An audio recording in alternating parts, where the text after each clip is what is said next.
আজি ঘৰতে কেনেকৈ চাবোন বনাই মই আপোনালোকক শিকাম। প্ৰথমে মই আজি এল'ভেৰা আৰু কমলাৰ ৰসেৰে সংমিশ্ৰণ কৰি এটা বাটিত ধুনীয়াকৈ ল'লোঁ।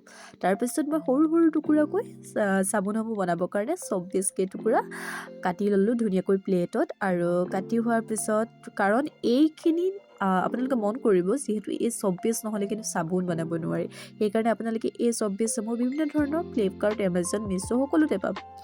আৰু যিহেতু চাবোনৰ আকৃতি ল'বৰ কাৰণে এখন প্লেট খুবেই প্ৰয়োজনীয়, আপোনালোকে নিজৰ মনৰ পচন্দৰ মতে আপোনালোকে এই প্লেটখন সংগ্ৰহ কৰি ল'ব।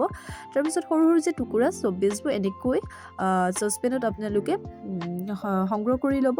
তাৰপিছত সংগ্ৰহ কৰি হোৱাৰ পিছত আপোনালোকে যিহেতু এইখিনি খুব সাৱধানতাৰে অৱলম্বন কৰি আপোনালোকে এইখিনি প্ৰথমে ইয়াৰ ৰসখিনি উলিয়াব লাগিব। তাৰ কাৰণে আপোনালোকে ব্যৱহাৰ কৰিব লাগিব এটা ডাঙৰ চচপেন।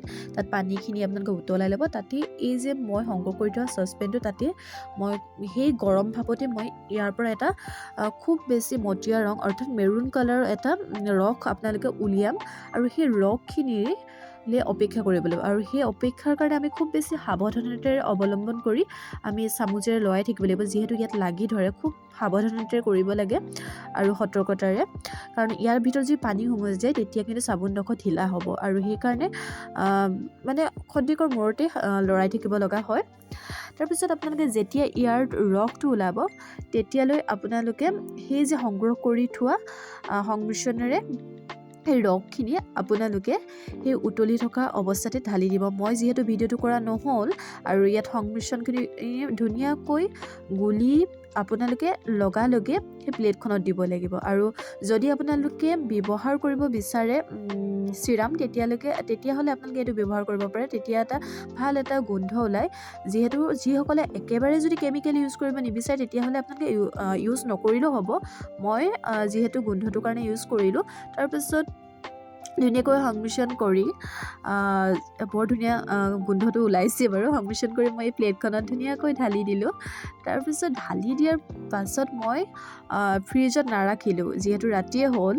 আৰু সেইকাৰণে মই এইখিনি থৈ পিনি শুই গ'লোঁ। কাৰণ ফ্ৰিজত থ'লে কি হয় জানেনে, পানীটো সোমাই যায়, তেতিয়া অকণমান ঢিলা হয়। সেইকাৰণে ফ্ৰিজত নথ'লে বেছি ভাল হয় মানে চাবোনডোখৰ, আৰু খুব বেছি টান হয়। আৰু আপোনালোকেও এনেকৈ ঘৰতে বনাই চাবচোন। মই যিহেতু খুব বেছি মোৰ ঘৰত এনেকৈ চাবোনসমূহ বনাওঁ, আৰু ফেচ ৱাছ ইউজ নকৰিলেও হয় আমাৰ বিশেষকৈ মহিলাসকলৰ কাৰণে। আৰু খুব বেছি স্কিনখনত এটা গ্ল' আহে। আৰু কাৰোবাৰ যদি হাল মইনা বা কিবা হয়, এনেকুৱা ধৰণৰ ক্ষেত্ৰতো আপোনালোকে খুব বেছি ভাল পাব। আৰু দেখিছে নহয়, মই ৰাতিপুৱা যিহেতু শুই উঠিয়ে মই তাৰ ৰিজাল্টটো চালোঁ। এনেকৈ মই উলিয়াই ল'লোঁ। উলিয়াই হোৱাৰ পিছত মই চুইয়ে ভাল লাগিছে, আৰু প্ৰকৃতাৰ্থত দেখিও ভাল লাগিছে দেই। আৰু লগতে যিহেতু মোৰ ভণ্টিও ভিডিঅ' কৰি আছে, তাই বৰ এটা ভালকৈ ভিডিঅ' কৰিব নাজানে। তাৰপিছত গোটেই 4ডোখৰ চাওকচোন, মোৰ যিহেতু এমাহৰ কাৰণে এই 4 টুকুৰা হৈ যাব। আৰু আপোনালোকেও এনেকৈ ঘৰতে বনাই চাবচোন।